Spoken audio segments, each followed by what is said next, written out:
विद्यार्थी मित्रांनो नमस्कार. FYBSc computer science mathematics semester first matrix algebra lecture number 5 मध्ये आपले स्वागत. आजच्या लेक्चरला आपण इन्व्हर्स ऑफ ए मॅट्रिक्स ह्या टाईपचं एक उदाहरण बघतोय. Find the inverse of the matrix A where A is this matrix. ह्या मॅट्रिक्सचं एचं तुला इन्व्हर्स काढायला सांगितलेलं आहे. सो या लेक्चरमध्ये आपण कोफॅक्टर पद्धतीने मॅट्रिक्सचा इन्व्हर्स कसा काढायचा ते बघतो आहोत. तर आता याचं सोल्युशन बघा. Let A is equal to हा गिवन मॅट्रिक्स आहे. सो फाइंडिंग कोफॅक्टर्स, या मॅट्रिक्सचे जेवढेही कोफॅक्टर आहेत ते आपण काढणार. तर कसे काढायचे फॅक्टर ते बघूया. पहिला फॅक्टर आहे C11. ह्याचा अर्थ पहिली रो पहिल्या कॉलमचा एलिमेंट म्हणजे कोफॅक्टर मॅट्रिक्स मधला हा पहिला एलिमेंट असेल जो इथं असणार आहे फर्स्ट रो फर्स्ट कॉलम मध्ये. हे साइन जे असतं ना कोफॅक्टरला, पहिल्याला पॉझिटिव्ह, दुसऱ्याला negative, positive negative, positive negative, positive negative, positive असं साइन अल्टरनेट द्यायचं. तर आता C11 लिहायचा म्हणजे काय हो? C11 म्हणजे तो तुला पॉझिटिव्ह लिहायचा आहे. इथं जे तू डिटर्मिनंट लिहिशील म्हणजे तू पहिली रो आणि पहिला कॉलम ड्रॉप करून जे शिल्लक राहील ते तू इथे लिहिणार. तर केवळ डिटर्मिनंट एवढा उरतो म्हणजे -1 1 4 -2 म्हणून इथं मी लिहिलं -1 1 4 -2. आता याला तुला सोडवायचं आहे. हा गुणाकार तू घेशील -−+2 मध्ये कंपल्सरी मायनस साईन देतात. आता हा गुणाकार घेशील 4 1 4. So 2 - 4 that will give you -2. पुढं C12 कसा काढलाय?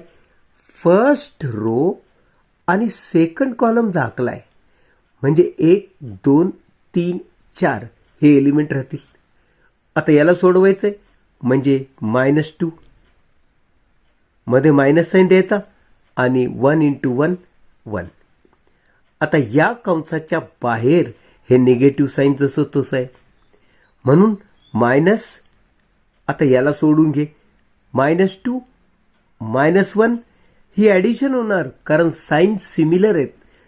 सारख्याच चिन्हांच्या संख्यांची बेरीज करतात. त्याला -+1 नका म्हणू, ती ॲडिशन करायची. -2 -1 म्हणजे -3. आता बाहेर पण मायनस साईन आहे म्हणून या मायनसला तू लिहायचं +3. हे लक्षात ठेव. मग आता C13 काढायचा. हा C13 म्हणजे आता पॉझिटिव्ह राहणार कारण हा पॉझिटिव्ह हा निगेटिव्ह तो परत पॉझिटिव्ह. 1 -1 1 4. याला सोडवायचं म्हटलं तर 4 1 4 मध्ये मायनस साईन कंपल्सरी आणि हा गुणाकार सुद्धा मायनसच येतो. मध्ये मायनस, हा गुणाकार minus, so minus will become plus. आणि अशा रीतीनं 4 + 1 दॅट इज 5. C21 काढायचा आहे. याला मायनस साईन राहणार. क्रमानुसार हा मायनस असतो. मग डिटर्मिनंट जो सेकंड रो आणि फर्स्ट कॉलम झाकून जे मिळेल तो डिटर्मिनंट या इथं मी लिहिला. मग हे सोडवलं, बाहेर मायनस साईन तसंच ठेवलं जे हे होतं. आता हा गुणाकार केला -2 मध्ये कंपल्सरी मायनस साईन द्यायचं आहे. 4 3 12. हे मायनस साईन बाहेरच आहे. हे दोन्ही निगेटिव्ह आहेत, त्यांची ॲडिशन केली ती येणार 12 2 14 -14. फायनली मायनस +14 म्हणून C21 आला 14. हा C22 पॉझिटिव्ह असणार. सेकंड रो आणि सेकंड कॉलम ड्रॉप करून जो डिटर्मिनंट उरला तो हा. हे इथं आता गुणाकार आला -4 मध्ये मायनस साईन, हा गुणाकार -3. यांची ॲडिशन केली तर ती येते -7. पुढं 2 3, पुढं 3 1, 3 2, 3 3. आपण हे सगळे अशा पद्धतीने सोडून काढले. फक्त साईन देताना अल्टरनेट साईन देत गेलो हे लक्षात ठेवा. आणि हे कसं सोडवलंय किंवा हे कसं मिळवलंय ते लक्षात ठेवा. आता C33 मध्ये काय केलं आपण, थर्ड रो आणि थर्ड कॉलम ड्रॉप केला. जो मॅट्रिक्स उरला होता तो इथं डिटर्मिनंट फॉर्ममध्ये लिहिला. याला सोडवलंय. -2 मध्ये कंपल्सरी मायनस साईन, 1 × 1 1. ही ॲडिशन झाली -3. अशा रीतीनं 3 3 सुद्धा आम्हाला मिळाला, तो आला -3. मग आता हे सगळे जे को फॅक्टर्स आपण आत्ता काढलेत ते त्यांच्या जागेवर लिहून टाकू. सो मॅट्रिक्स ऑफ को फॅक्टर्स असं आपण म्हणणार. तो सीने डिनोट करायचा. इज इक्वल टू हा आहे C11, C12, C13, C21, C22, C23, C31, C32, C33. हे सगळे एलिमेंट इथं लिहिले. आता ह्याचा जर ॲडजॉईंट लिहायचा असेल, ॲडजॉईंट ऑफ ए, तर लक्षात ठेवा हा जो को फॅक्टर मॅट्रिक्स असतो त्याचा ट्रान्सपोज घ्यायचा असतो. ट्रान्सपोज ऑफ को matrix is adjoint of A. So transpose कसा घेतात, हा जो आहे ना फर्स्ट रो ती होणार फर्स्ट कॉलम, सेकंड रो ती होणार second column, finally third row ती होणार थर्ड कॉलम. अशा रीतीनं सगळ्या रो कॉलममध्ये लिहिल्यानंतर त्याला आपण ॲडजॉईंट ऑफ ए असं म्हणणार. अशा रीतीनं आम्हाला ॲडजॉईंट ऑफ ए मिळाला. पुढं आम्हाला ॲडजॉईंट ऑफ ए आणि ए या दोघांचा गुणाकार घ्यायचा असतो.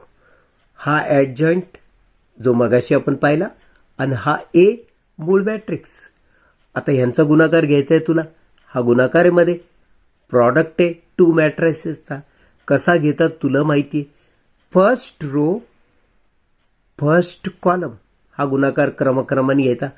-2 × 2 that is -4, 14 × 1 that is +14, 4 × 1 that is +4. पुढं फर्स्ट रो सेकंड कॉलम -2, -14,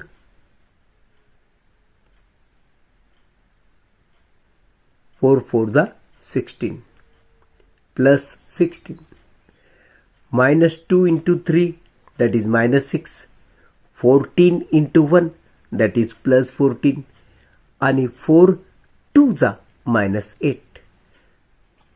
अशा रीतीनं सेकंड रो आणि फर्स्ट कॉलमचा प्रॉडक्ट घ्यायचा. सेकंड रो आणि first column 6 -7 +1. Second row second column 3 -7 +4. Second row third column 3 3 9, 7 × 1 that is -7, 1 × -2 that is -2. Finally third row first column, third row second column आणि third row third column हे असे product हे इथं घेतले. आता ह्याला कलेक्ट करा. हे +4 -4 जर कट केले तर उरला 14, म्हणून या इथं 14 लिहिला. 14 आणि 2 समान चिन्ह, बेरीज करा. ती बेरीज येते -16 +16 0. -6 -8 ॲडिशन झाली -14 +14 0 येणार. 6 + 1 दॅट इज 7 -7 0. 3 + 7 10, 10 + 4 14. 9 यांची ॲडिशन केली -9 +9 -9 0. 10 आणि ह्या दोघांची ॲडिशन होणार -10. म्हणजे +10 - 10 0.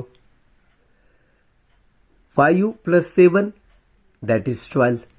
+12 - 12 that is 0. 15 + 6 that is 21. 21 - 7 that is 14. अशा रीतीनं 14 0 0 0 14 0 0 0 14 हा जो मॅट्रिक्स मिळाला यात तुम्ही 14 कॉमन काढून घ्या. 14 जर कॉमन काढला तर इथे येणार 1.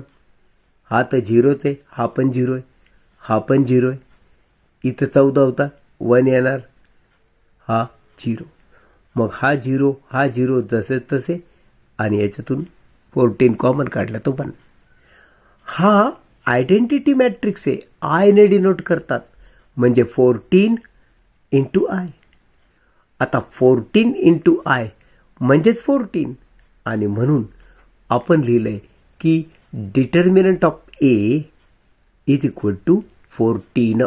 हा 14. आता A इनवर्स काढायचा आहे, ही फायनल स्टेप. A इनवर्ससाठी फॉर्म्युला असा आहे 1 determinant of A into adjoint of A. हा फॉर्म्युला आहे बघ. मग 1 डिटर्मिनंट ऑफ A तू 14 लिहिलता म्हणून इथं मी लिहिलं 1/14 आणि ॲडजॉइंट ऑफ A हा ॲडजॉइंट ऑफ A. मग या 14ने 1/14 आहे प्रत्येकाच्या छेदात 14 लिहून घ्या म्हणजे -2/14 14/14 4/14 3/14 -7/14 1/14. फायनली 5 हा इंटू 1/14 दॅट इज 5/14 -7/14 आणि -3/14. आता इथं कुठं भाग जातो का देऊन टाका. इथं भाग जातो. 2 × 2 2 7 14 म्हणजे -1/7 या इथे लिहिलं. 14/14 म्हणजे 1. 4/14 2चा भाग जातो दॅट इज 2/7. 3/14 भाग जात नाही as it is. 7/14 that is 7 2 जा म्हणून -1/2. 1/14 ॲज इट इज. याला 5/14 ॲज इट इज राहील, त्याला भाग जात नाही. हे -1/2 हे -3/14. सो इन शॉर्ट हा जो मिळाला हा मिळाला A इनवर्स जो की आम्हाला शोधून काढायला सांगितला होता. So A inverse is equal to this. तर मित्रांनो आजच्या लेक्चरला आपण इथंच थांबूया. भेटूया पुढच्या लेक्चरमध्ये. तोपर्यंत मी आपला निरोप घेतो. नमस्कार.